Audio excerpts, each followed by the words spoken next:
Hey, it's the podcast guy. Sutton United Talk Time on podcast. It's the Sutton Podcast. And there it is! Sutton United at the GM Vauxhall Conference have put out First Division Coventry City, winners of the FA Cup themselves less than 2 years ago. And what a moment to enjoy for the fans of this Surrey side. They've had their moments before, but never one like this. But the whistle goes down. Delight for Sutton United. Sutton United from the National League are through to the last 16 of the FA Cup. No longer English football's perennial non-league club. A 123-year crescendo reaches a new peak for Sutton United, who are promoted to the Football League for the first time. Hello and welcome to another episode of Sutton United Talk Time on podcast. It's the Sutton Podcast in association with Lucky Star Gin. I'm your host Mike, and with me on the panel today we have debut boy Alex, and we have Paul, who I probably will allow to get away with any outlandish statements he tries to make, and I won't be correcting him considering what happened last time. So Paul, you could do what you like. So in this episode that we are going to cover the home draw against Crawley and look forward to the final match and final trip of the season to MK Dons. And yes, I have my ticket. I worked out how to do it. Well, actually, I didn't. I bought it from Max, but I've got my ticket. Anyway, whichever way it goes. Don't forget, we like the engagement, the shares, likes, retweets, comments, all the rest of it. They're really, really useful. So thank you to everyone who does it, and anyone who's going to do it is really, really helpful. Going to jump in. Paul, it was about 3 weeks ago, the infamous conversation, which, by the way, Easty agreed with me. I'm just telling you, Easty said, his exact words were, "Yes, I can see how that mistake could happen." It was delivered in a slightly sarcastic voice, but the words he said. How have you been? Very good. Not so bad at all. Not so bad. Yeah, I've liked and retweeted a lot of any comments you've made referring to that since then. So yeah, it's all good. It's the confidence. What I loved was the confidence I corrected you. It wasn't the mistake; it was the correction that just made me crack up. I know. It's good. Yeah, Alex, welcome. Thank you for joining the panel for the first time. Thank you very much. Good. Tell us a little bit about yourself. I mean, we've had sort of a load of people for a while, but usually everyone does a little intro. Tell us about themselves, about how they started supporting Sutton, and basically their credentials, if you like. Nice. Well, I'll try and give it brief. I grew up in Kingston, and I moved to Sutton 4 years ago. So, I mean, I've been around the area, but my absolute passion for Sutton actually literally started when I moved here about 4 years ago. So I have kind of joined during the glory years, I'll be honest with you. I knew about Sutton beforehand. I went to a school, we had a couple of the reserves play for us, and you saw the standard, and they were insane. But yeah, I did join when we won the National League. So it's really have joined at the peak. I play football, but very sort of like 7-a-side now. And I try to go as many home games as I can. Work sometimes means it gets in the way. I work in hospitality, so it's not always possible. I would have capitalized on the early bird rate for for the season ticket, but I just couldn't do it, I'm afraid. I'm fully obsessed, I'll be honest with you. When you feel the passion of League Two football, you start to forget about the Premier League, I'll be honest with you. I was asked a couple of weeks ago by someone what I felt about the Premier League three-way title race, and I just looked completely blank. What? I couldn't. Only reason I know Man City was in it is people were talking about it earlier. Other than that, I don't really know. So you've basically, one of the points I was going to make over the weekend, I can't remember if I did tweet it, was wherever we finish, it's our third highest finish in our history, and you've been here for all four of them. All four of the highest finishes in our history. So, the glory hunter. Exactly. The glory is. You'll be telling your grandkids. I remember. Perfect. I mean, out of that little lot, I'm guessing Wembley. But which was your favourite game? But it's easy for me. Boxing Day this year, Wimbledon, Sutton, best atmosphere I've ever been to. Honestly, it was just insane. It's me and my twin sister. We come to Sutton games together, so we've basically both got into it. She lives in Weybridge, so I'm not sure what you're doing in supporting Sutton, but we'll take anyone we can get. Yeah, honestly, it has to be Boxing Day, Wimbledon, Sutton. It was just, we packed out the away end.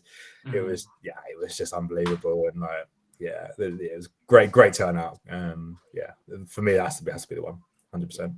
Perfect. Well, go for a bit of club news. The ladies side won their first game under Lucy today, and I think that gives them enough points that they're safe at that level for next season. And I did read somewhere, but you might want to check this. I think Thursday they've got Dorking in an evening match, so should be a good laugh to go down to. I was unable to get there today. Well done to all the winners of the various different awards. It's interesting to see some of them, like the Players Player and whatnot, going to someone who only joined us in January. It tells us what kind of season we had. And Lyle getting club man, and again Clive retiring after, I believe, 400 years as kit man and other duties. So good luck to Clive, and I love the idea you think you're actually retiring. That's really sweet. The coach, and as I know, is taking booking to the MK Dons match, because I'm on that as well. Yeah, I worked out to do that one. Got my passports booked in, got my tetanus shots booked in. I'll be all right to leave the M25. We're fine. Podcast news. I did have a few good ideas thrown at me. I can't believe I'm even saying this. There was more than one request for the return of jingles. People liked the moronic crap that I was doing, so I will bow to that public pressure, and I'm going to get some of those jingles back on here. And one of them is, because obviously Alex has joined today, made me suddenly realise that I've let it go a little bit with finding little snippets of information about people. So I've got to kind of random questions to be thrown at panelists going forward, and asking different things about their Sutton supporting. And I may just blatantly steal that from Alan Partridge and call it Knowing Me, Knowing You, because it's the yous, yeah? Yeah, okay. It sounded funnier in my head. If there are any more suggestions, please do fire them my way. And anyone who wants to join the panel, don't be put off by the fact that I discovered that even more people at the club are listening than I thought, because Bruce was quite miffed when I joked around that he doesn't actually listen to any of the episodes when I was trying to tap up the new commercial director. And he said he has listened to quite a few of them. So get on the panel, get your direct line to the important people at the club, players, management team, and board level. So, get your voice heard. One quick question I just wanted to ask you both, because I know this is doing the rounds. What do you think? I'll start with you, Paul, of the FA Cup replays. Apparently, decision, not testing the water to see what people thought of it. Apparently, it is decided. What are your thoughts on that? What a joke! I think is my opinion. It's clearly 6 clubs trying to wield power over hundreds. What is it? 700 or 800? 732, I believe, entered. There you go. 732 clubs, and 6 clubs are making a decision. Awful decision, yeah. Awful. And hopefully something will happen where this gets dealt with. Didn't they say? I think I read. Haven't the top 6 played something like 2 or 3 replays in the FA Cup in the past, God knows how many years? So I think one thing I read was it's to help teams in Europe is what the plan is. And I believe someone went back and looked it out and said, well, the only team still in Europe is Aston Villa, and they've had a replay. And the others who didn't have replays are out. So how did that help them? I don't know. I mean, one thing I thought of straight away was, okay, why can't we just say the clubs in Europe get a choice to say they don't want to enter the FA Cup this year, and then you can give 6 buys to any of the teams who've been knocked out, even if it's one of the local park size, they can get a buy into that round as a second chance or something. But I don't know.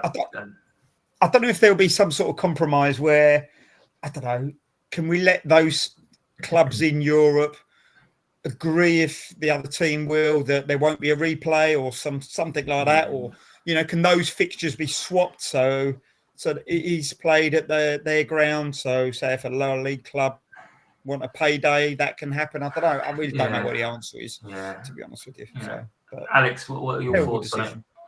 I mean, I sort of get it with the congestion of the Premier League, but then again, obviously the status of the Premier League depends on how well they do in Europe.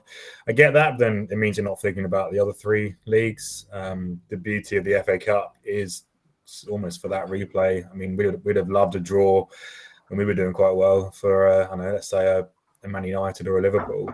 That's the beauty of it for the FA Cup. But I mean, could it have been they cut out friendlies elsewhere? Do we need international friendlies? Do we need the Nations League? Why take away replays when we talk about grassroots football needing money and you take away the replay? I mean, yeah, it's baffling, absolutely baffling. Because just not thinking of the other teams really. No, I mean, one other thought I had is I don't know. I think in Germany they have it that it's automatically switched to the lower leagues. Home ground. One suggestion I thought of was give the team in the lower division a 0.1 goal, and therefore if it ends in a draw, they go through. The bigger team has to win, or they're out. But yeah, it is a difficult one. You mentioned the money from it. I'm fairly sure of this one. Crawley got a draw and went back to Man United years ago, I think, and the money they made from that secured their future and helped them start going on this run where it took them into the league. Exeter as well. Exeter as well. Yeah. And obviously one of our a tiny bit before your time, one of our favourites is a lot of people I spoke to will always say that the away FA Cup replay at Wimbledon was one of their favourite games. It was just everything. I mean, it doesn't sound so great to people now, but we were in the National League and they were in League One. So there were two divisions between us. So that was on my birthday as well. Yeah. It wasn't a bad birthday present. No, it wasn't.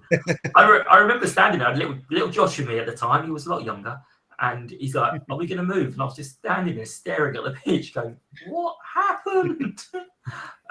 But yeah, I think it's an odd decision. I don't actually really see the benefit, to be honest with you.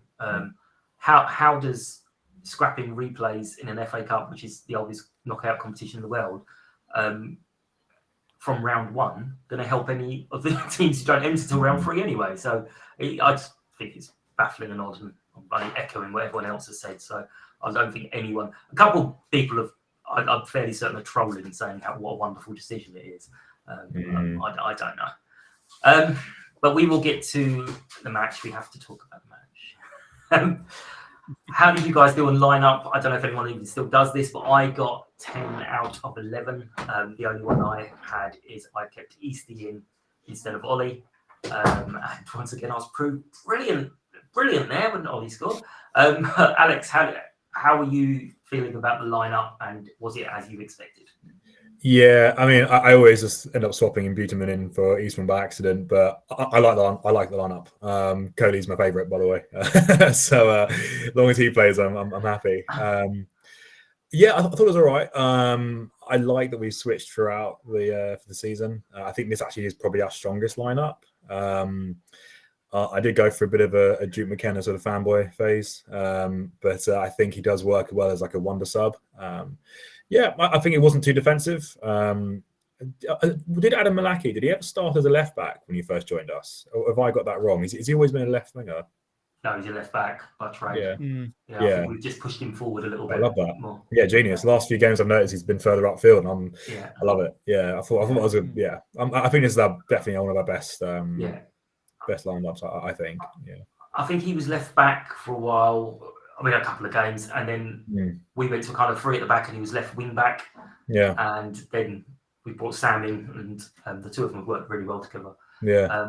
But Paul, what did you? I've got something to tell you about Josh Cole in a second. But Paul, what did you think of the lineup, and did you get any 11 out of 11? I didn't. I've stopped doing the fan hat thing. I kind of gave up on it. But no, I was quite happy with the lineup. We've been settled these last few weeks, pretty much, haven't we? Not a huge amount of changes, and I think that's worked quite well for us. I was hopeful going into it, yeah, and I thought it was a lineup that gave us a chance. Yeah, definitely. Yeah. All right. So, Josh, yesterday, I realised sometimes when I do things afterwards, I reflect and think, "Damn, you were a real arsehole there, weren't you?" He was out talking to his missus and the kids, and I knew there was a birthday party in the little in the room, and they showed me the cake.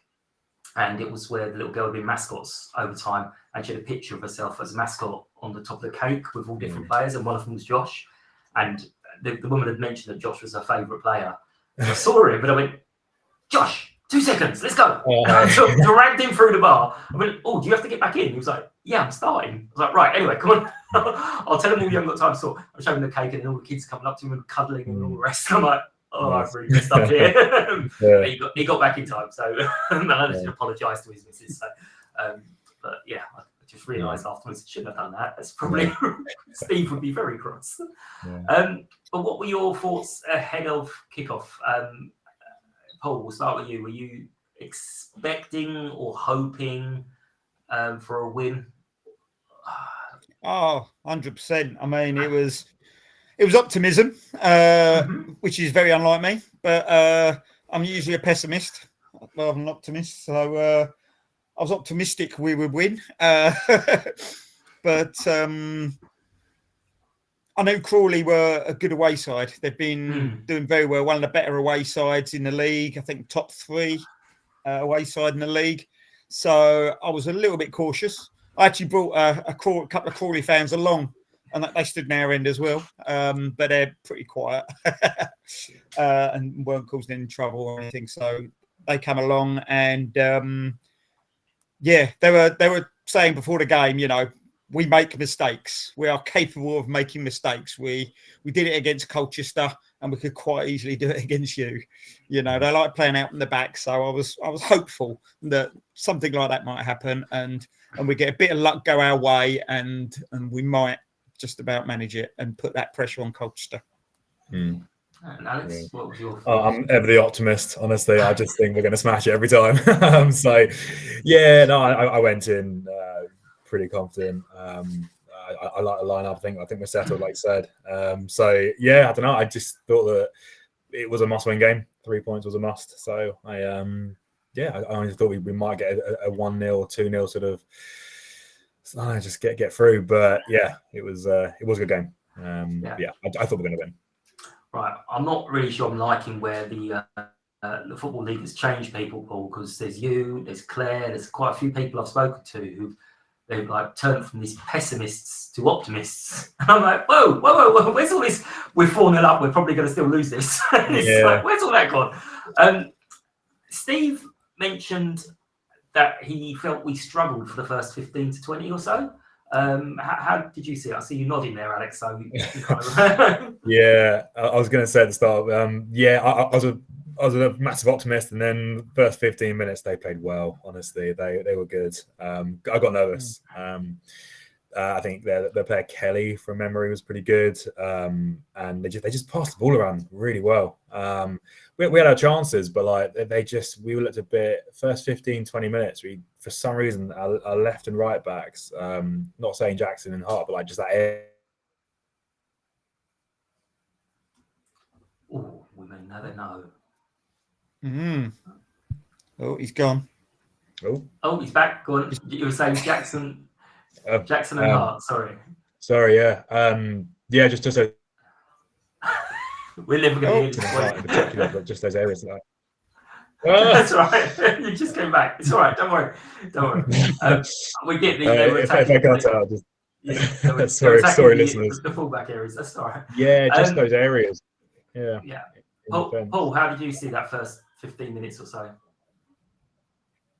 Yeah, I mean, similar to Alex, I thought we were under the cosh. They started very strong.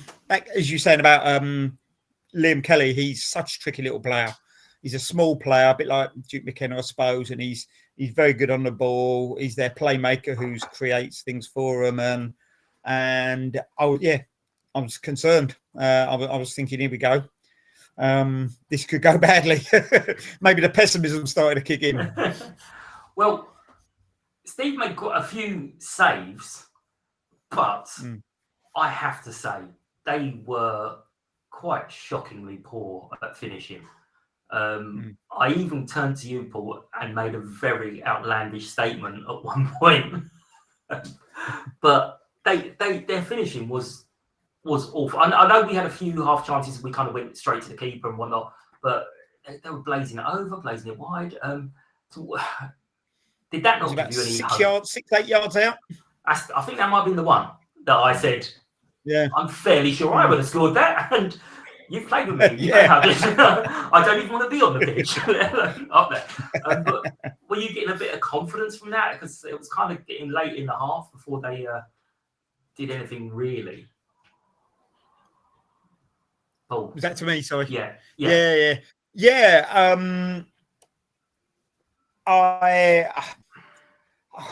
I was thinking they were with their pressure. I was thinking, they are going to get one here.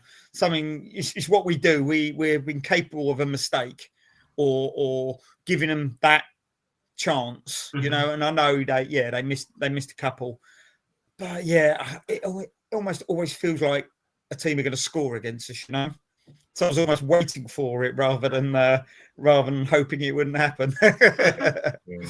And Alex, what was your thoughts on their been quite wasteful, really? I do agree with you. Their finishing was poor, except for the one goal they had. That finish was pretty spectacular, to be honest with you. But their keeper was good. When we had our chances, I think a good mention for their keeper. He had a good game. Probably should have put one away with Ollie Sanderson. Probably should have put that one away. But yeah, they had their chances. We had ours. It started to settle like probably 25 minutes into the game. I think we started to look a little more sort of comfortable with the ball and started putting some good bits together, especially down the right with Josh in particular. And obviously Adam Malaki had an absolute brilliant game in the first half. But it was just a shame that they put one away. We didn't close fast enough at all. But it's a shame.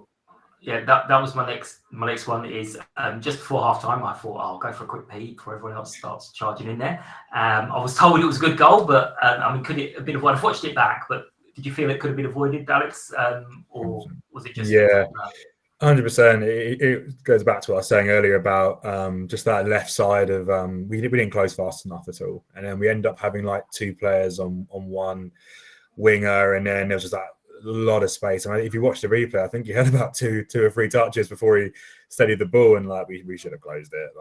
It was just plenty of time. I mean, by that point, Arnold had made a couple of good saves. It's just a shame he couldn't quite reach for that one because it wasn't quite a top corner. It was, but yeah, he had a lot of time to shoot. Yeah, you mentioned that. I did watch it back, and it was a good finish. But I think it just come after a few short, tidy passes in the box. And I think when it got to their player, our guys kind of backed off to go, right, let's see where he's going to put this, not expecting him to shoot. As you say, I mean, Paul, do you feel that we should have closed down a bit more, or are you just going to say it's a good goal? You definitely got to give the lad credit. It was that Kelly, I think, who scored the first one, wasn't it?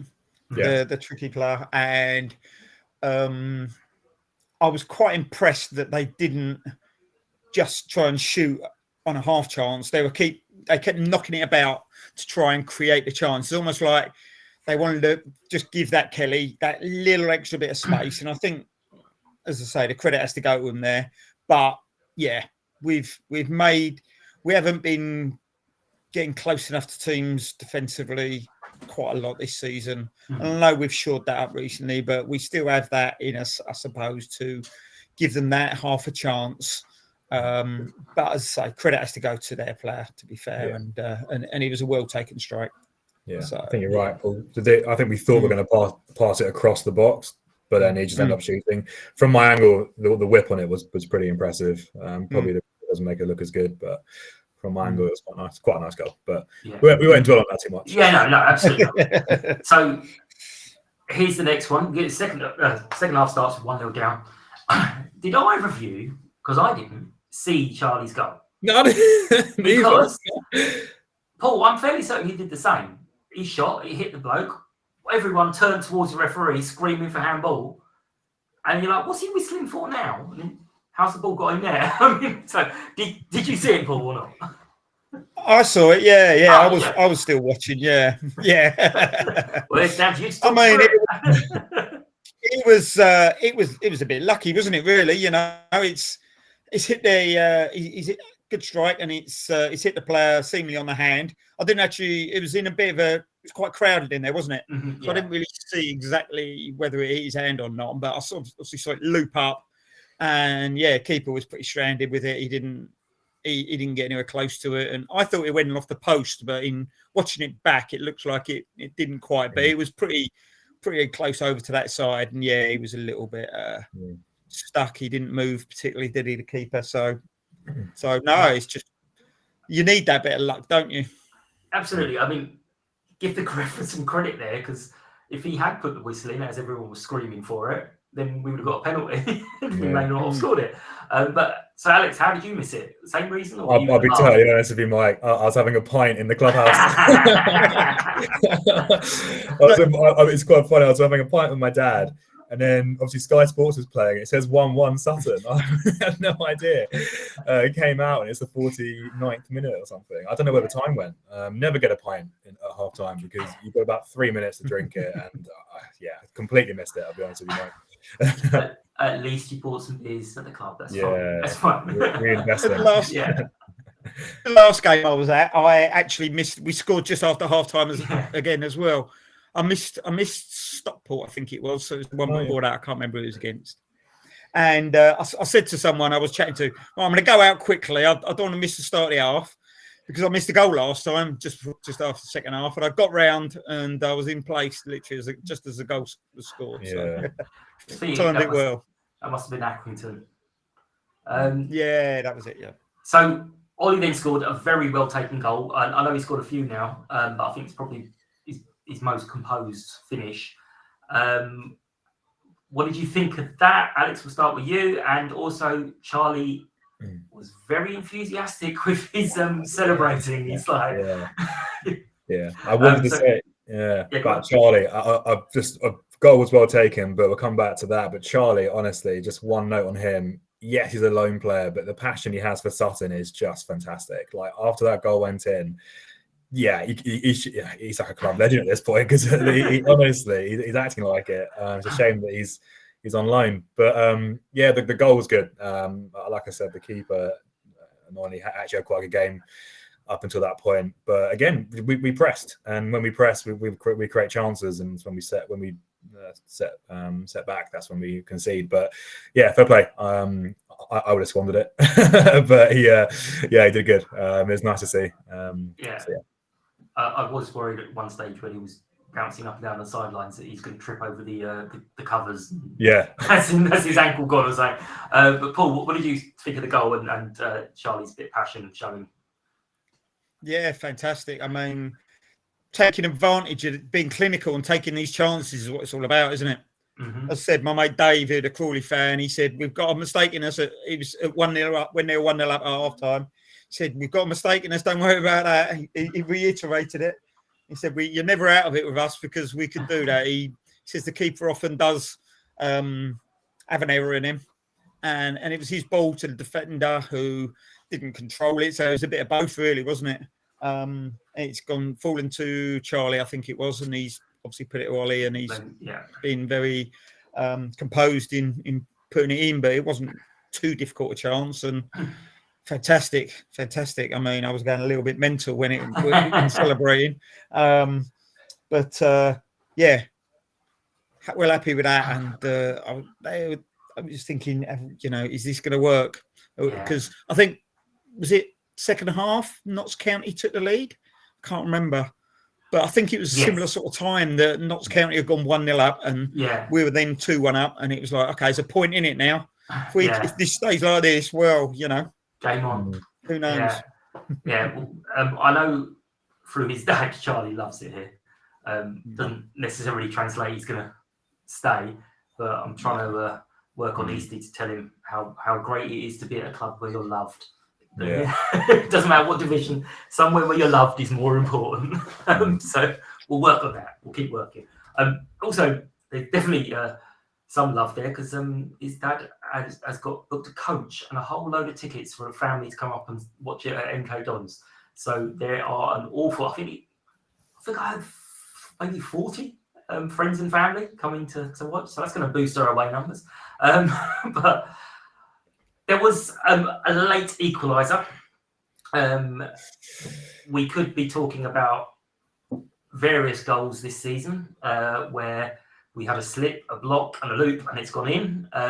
But how did you see the equaliser, Paul? Frustrating.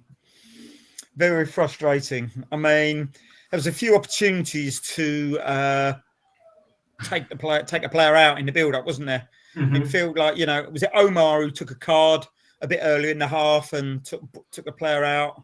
We didn't get close enough. There was a slip, wasn't there? Was it Kizzy who slipped? Yeah. In the box. It's like, when it's not going your way, it's not going your way, is it?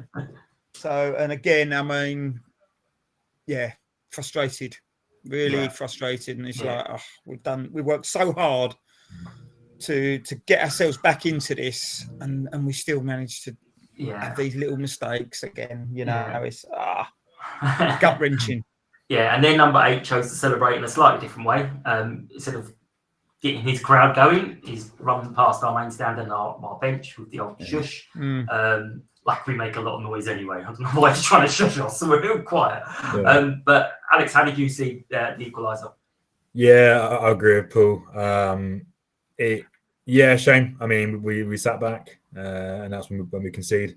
We just got really nervous in the last 4 minutes. We were controlling the game for most of the second half, and then we started sat back, and then they had a lot of possession. And again, like you said, Paul, the two players that were closest to the ball already had a yellow card. So I sort of thought the same thing. Just take them out. We've seen their free kicks. They're not very good. Just give them one. And unfortunately, they're too much time on the ball. It hurt, I'll be honest with you, because I was already booking my ticket to MK Dons with confidence, and I just felt that there was going to be a late winner. I don't know why. I said I'm a positive guy, but I did start to feel that in the last 5-10 minutes this could 5 minutes we might have conceded, and we did. So it's a shame, a real shame, and it hurt. Well, could have been worse. I'll stick with you on this one, Alex. I've watched it back, and the replay doesn't quite show the angle. So I've watched it back on iFollow, the full replay. It doesn't quite show it. I think on the balance, he was, because just the way he kind of runs out of camera, and it's like, well, if he continues at that same speed, unless he's literally stopped, he would have been offside, I think. The flag went up really, really quick. Which is annoying because it stopped us. Them all been off. The ref then insisted them all coming back on before he lets us take the free kick, and that's not right. But how did you feel? We worried? Were you relieved? How did you feel at that non-goal at the end? I would have got out of my seat and I was walking down the steps, only to get back in my seat. I'm quite a passionate supporter. You could probably hear me in the stands. I didn't see the offside from my angle. I couldn't have worked it out. I didn't even see the flag until really late. And just the noise from the Crawley fans was enough to send me over. At that point, I just thought that's it. But it added to the drama. Don't get me wrong. Yeah. It added to a very good day out. Regardless, we played well, and then that at the end, the game had everything. Shame, well, but good that it was offside. I'm sure. I know everyone hates this phrase, but for the neutral, I'm sure that was a very good game to watch. It was quite a bit of back and forth, especially the last 10 minutes. But Paul, what your? I mean, I know I was standing next to you, but what was your kind of thoughts around that late non-goal? Yeah, we were pushing, weren't we? I guess a bit. It was getting very end to end at that point, wasn't it? With the last minute or so, and I thought, well, we didn't have a lot else to go for. We had to push. They were pushing because they obviously want to be in the playoffs, and they know that sides got games in hand around them. So I kind of was of the attitude, okay, a draw's not good enough for us, so losing isn't a disaster just seals the inevitable, what feels like the inevitable at the moment. But, you know, there is still a bit of optimism there. I'll be honest with you. You know, it could go back. Colchester need to go struggle against Doncaster and Crew, who are both looking for something. So there's still hope. But my thoughts at the time were, if they've scored, it's done. It's over. We'll have to wait. So be it. Yeah. Now, I wasn't sure whether to do this as the post-match or still the second half of the match, but Alex mentioned it had everything, including a nice little punch-up. I know you're not supposed to like these things. I know you're supposed to say, isn't it terrible? But I love it. But I didn't see the spark. I tried to watch it back on iFollow, like I said, and the replay doesn't do it. It shows quite amusing. I'm not going to say it just in case fines come out, but it does show quite amusingly the camera at one of our defenders, who then kind of looks over, sees what's happening, and just pelts straight into it. And I'm like, come on, that's it. That's what you want. But did either of you? We'll start with you, Paul. Did you see the spark of what happened, or anything at all? I believe someone said something, but I didn't see it at all. No, I didn't see it. I just saw the melee afterwards. I didn't see what caused it to happen. I didn't even pay that much attention to it when it happened, to be honest with you. I was like, oh, what are they up to? Leave them to it. Emotions are high. And I started wandering around the bar. So, yeah. Fair enough. You're saying about everyone. You said about everyone likes a punch up and the likes. My first ever game watching Sutton, or the first game, I think I came as a very young. And saw us play Northwich Victoria in the 80s, but I have no real recollection of it. My first ever game in 91 was against Bromley, 1-0 draw, and there was a 22-man punch-up that day as well. And that inspired me. The atmosphere that it created inspired me to want to come back again. And, you know, 33 years later, I'm still coming. I think one of my favourites was, I'm fairly sure it was against Kingstonian, and it was Murray Jones. He absolutely lamped someone. It started a great big brawl, and I was like, go on, team. But yeah, obviously, really don't like I wouldn't condone that behaviour. Alex, what did you see anything? Did you get a flavour of what's happening? So same as Paul. I only saw the melee, but I didn't see the start. But I was sitting in stand 1, so I have to wait for them to come through the tunnel before I can actually leave the stadium. Yeah. So I had to stand and watch it. But I do love that sort of stuff. But it was just interesting that it sort of followed into the tunnel as well a little bit. But I don't know what started it. I just remember hearing the Crawley fans, giving us gyps. So it's just part of it. Tensions run high when you're in that. Absolutely. I mean, one thing I will say is a huge well done and very brave to the volunteer stewards of Chris, Ryan and Rambo, who, let's be honest, they're not the biggest bunch of chaps, diving into the land of giants to try and calm it all down. And I did wonder, like, we have paid security here. Shouldn't some of them be going, actually, we'll take it from here? But I don't know.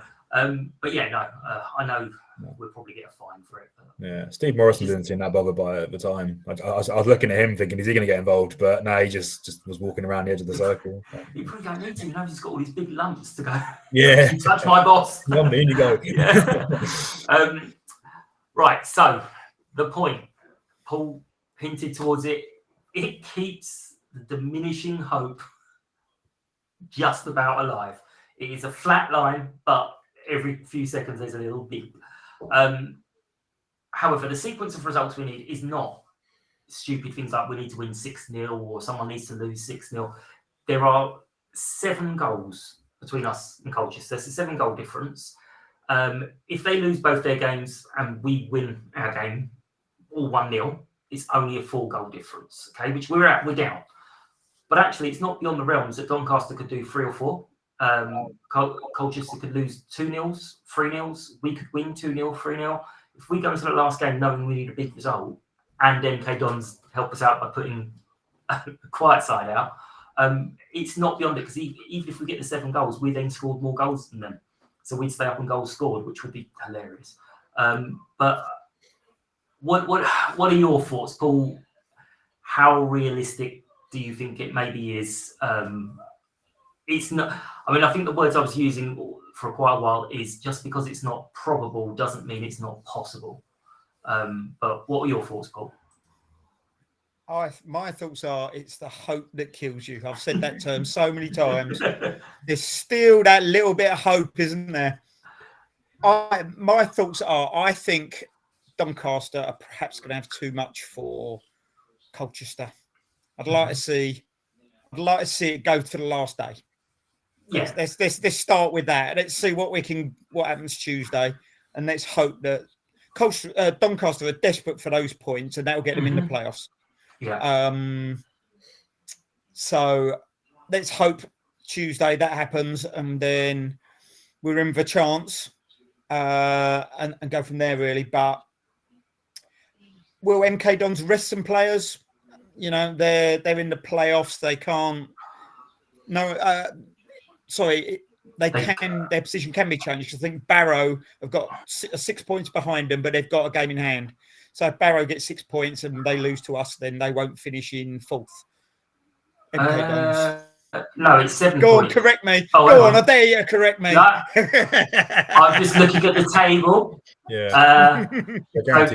Barrow have 2 games to play and they're on 68 points, so they can get a maximum of 74. And Milton Keynes are on 77 already. So I think I think they are. Oh yeah, no, they lost. Yes, no. Yeah.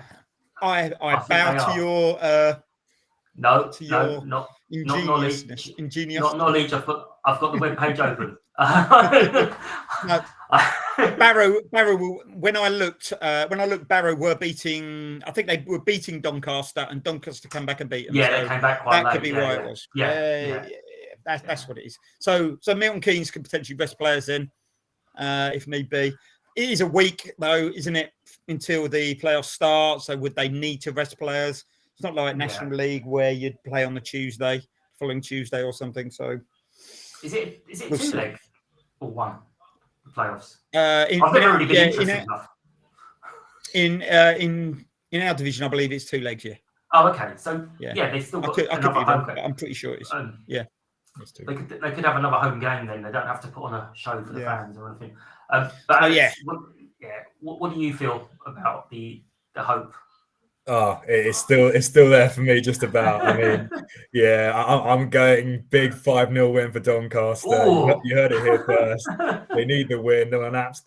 I mean, when I watched Doncaster play, if Doncaster can get to 8th position, when we last played them, they were fighting in the relegation zone. Anything can happen in League Two. So, I'm going big win for Doncaster, and then we just got Harry Smith hat trick on against Milton Keynes. It's unlikely, but I mean, if it's mathematically possible, then I'm still all in.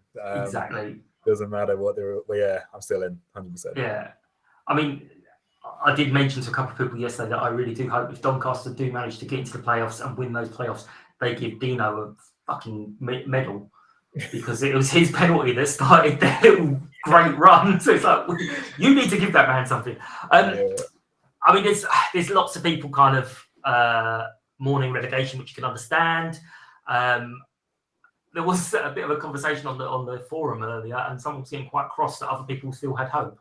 And it was like, hang on, I don't understand how that is helping. But we should remember the badge thumping in it together. We just leave everyone on their stages of grief. We'll all get there if it needs to be. There was also a flare in the Crawley end. First of all, any of the youngsters looking, I hope you took a good look at the flare, because it did look rather pathetic, I'll be honest with you, from the other end. So that's what ours looked like. But I don't understand. I don't know what either of you understand or know. But we got fined for a flare at an away ground because it was our fans that flew through it. And apparently we're going to get fined for the flare that the away fans threw at our ground. I'm not overly sure how this is working. Do either of you know? Or? But we had a couple because we kept throwing flares. I think it was the last time. We had about 2 or 3 games in a row where we just kept chucking yellow amber flares on the pitch. So, I don't know about the away side of things, but we had a few in a row. So the fine was probably warranted. I think we should task the security company and go, well, you need to be paying them because it's your job to keep them out. We'll see. They'll probably clearly say, well, your stadium isn't secure, so people can just chuck things over the fence. It's not that. But Paul, how do you understand it? I mean, I should just ask Tim, really, I suppose. Yeah. I think I've heard stories on both sides that, it's the team who throw the flare, get the fine, and the home team who happens to will get the fine as well. So I don't know if could it be that we've thrown them at home rather than at away grounds? So that's why we've got the fine. I don't know. There was definitely one of the. There was definitely an away game, but that actually might make sense if it can be identified as definitely an away fan. Then they get a fine. Could be identified by the colour, isn't it? Really? Yeah, but they get a fine as well. And talking of them, did you see the? I think it was West Brom. On the way to the match, it went off in the train. It covered the train in smoke. I mean, it's done with everything, but that's on a train. They are hot, and if that started a fire, I mean, I'd be hunting that person down. In the ground, though, if you throw a flare, make it a good one. Exactly. Awful flare. Exactly. Right, so there were some comments I've had people say and asking me as if I actually know. Would Steve leave if we go down? Alex, we'll start with you. I mean, there's some things I've been told, and I'm not entirely sure who told me them, so I'm not sure if I should share them, but I probably will. He has committed to come onto the podcast for the start of the new season, which to me sets it in stone that he's definitely going to be here. He can't leave. Alex, what are your thoughts on will Steve be staying or not? I mean, my personal opinion, I'd love him to stay because obviously he's absolutely. It's tough because obviously the results don't look like it, but I mean we have a lot less points without him. The play is absolutely so much more enjoyable to watch now. I remember when we had the Wimbledon derby and we were literally just 1-2 hoofing the ball, and now it's all along the floor at points. I think I like him to stay. I think he's going to stay. I have heard rumours in the stands that he's leaving, and it's already been decided that he's leaving, regardless of the outcome, whether we stay in League Two. But that might just be stand talk. But yeah, I mean, if he says he's coming on the pod, then I'd assume that he's going to be still at Sutton. But I don't see why he would want to leave. Done a great job. But if there's something happening outside of the club, then that might swing it. Paul, what do you think? Yeah, no, I'm similar to Alex there. I hope he stays. I think the job he's done. It took a bit of time to get us going and get his feet under the table, so to speak. But we've played good football. The football's improved massively from what was happening for the pretty much the previous year. We were poor, weren't we? All throughout 2023, we were pretty dire. So I'd hope he stays. It's certainly not done anything for his managerial career to have done what he's done for us. So he's been quite happy to jump from Hornchurch to us. And if a better offer comes in, I wouldn't be amazed if he took it, because I think he's got high hopes for his career. And who wouldn't? If a better offer came in, you'd probably take it. But yeah, hopefully he stays and builds a squad. I don't know what sort of budget he's going to get, how budget's going to work for us next season, but I think it's going to depend on that and a lot of other factors. But why not? Why not? Hopefully he stays and we build and rebuild, should I say? Because I think it's going to be a big job to rebuild and see where we go.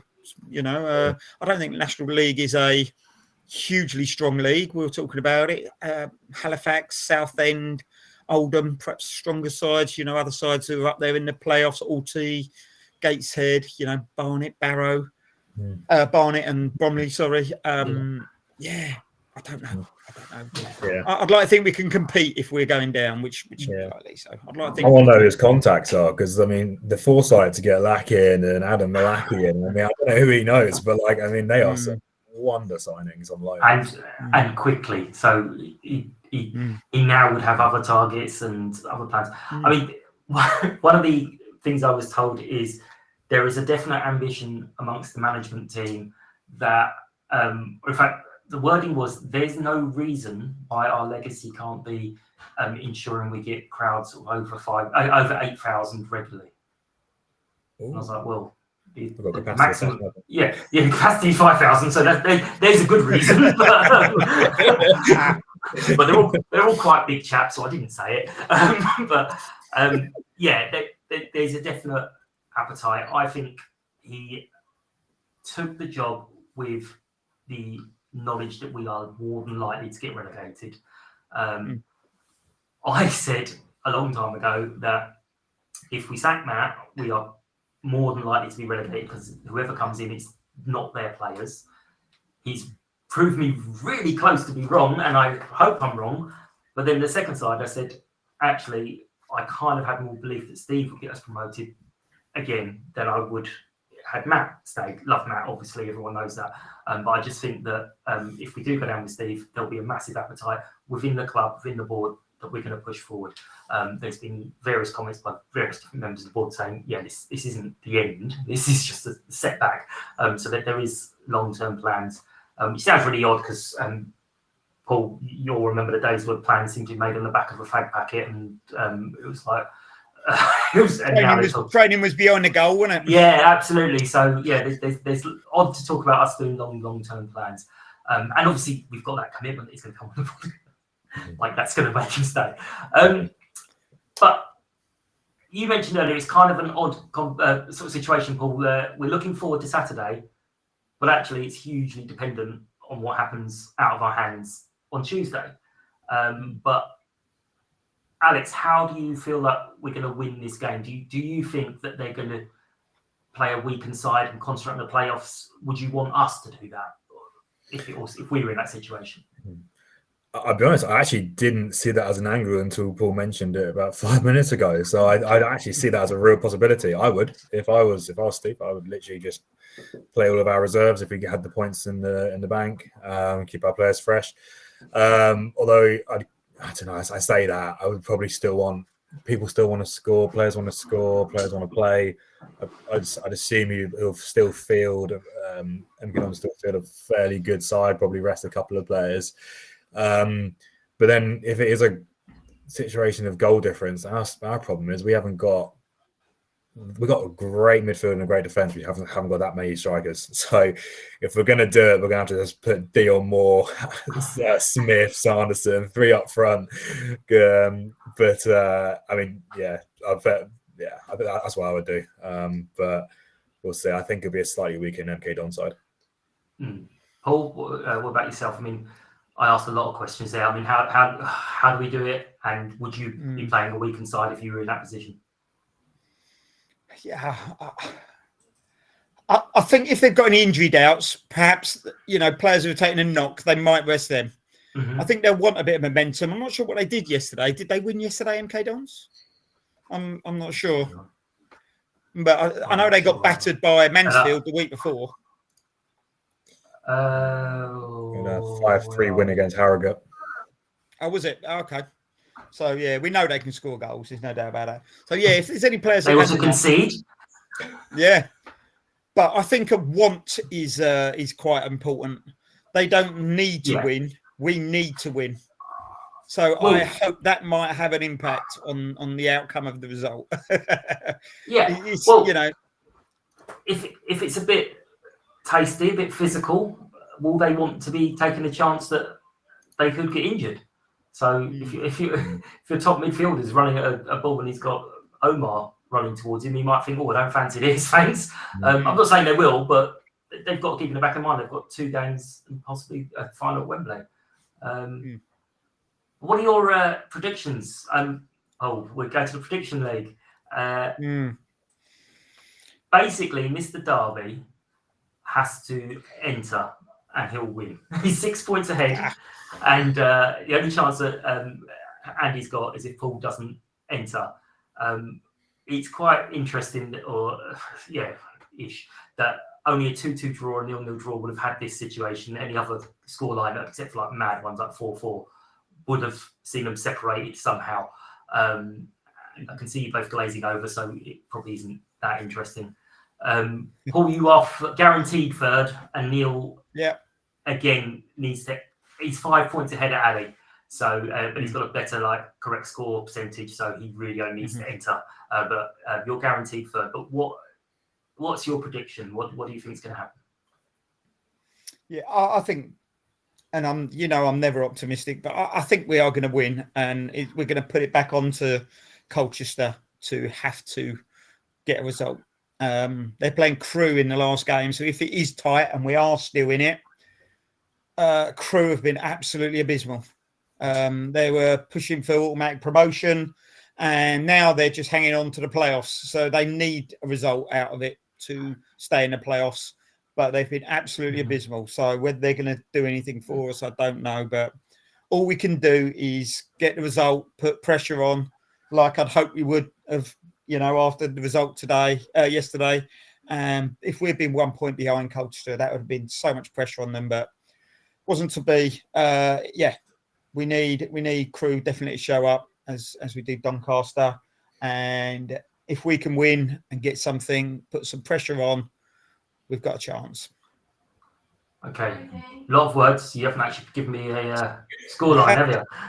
You thought I didn't notice. It's 2-0. Go on, go 2-0. You can't have 2-0. Yeah, you're gonna get it right. You're gonna get a prediction right for the last game of the season. 54 wrong. I can't get one right now. It's disappointing, in fact. Alex, how do we win it? And what's your prediction?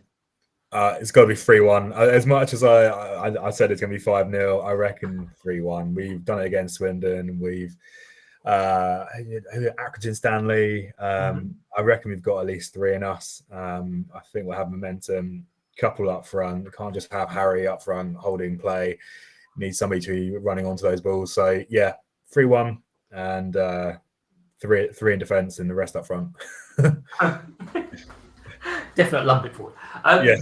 So the code is on the board. Obviously, it's basically wrapped up now. So all you're doing is joining to tell me you want to do it next season. So please do click on it or look out for it again next season. I'm going to do some tweaks and change a few tiny little things to make it a bit easier for myself.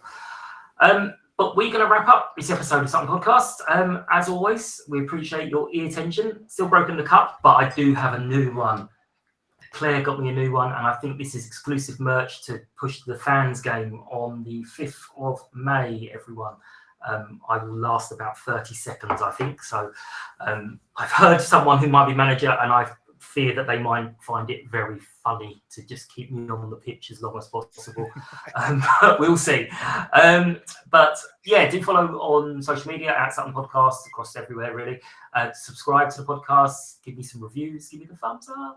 And next time we are joined by Dan, who wasn't so well yesterday, I don't think. So he may not be, but Dan is coming on, Neil is coming on, and my memory, Paul Darby is coming on. And this was planned before I knew he was going to win it. But thank you to our sponsors, Lucky Star Gin. Thank you to today's panel, Paul and Alex. And Alex, was it everything you ever dreamed of? Oh, and more. Excellent. Well, thank you all. Thanks for listening, everyone, and take care. And we will catch up soon. Goodbye. United! United! United!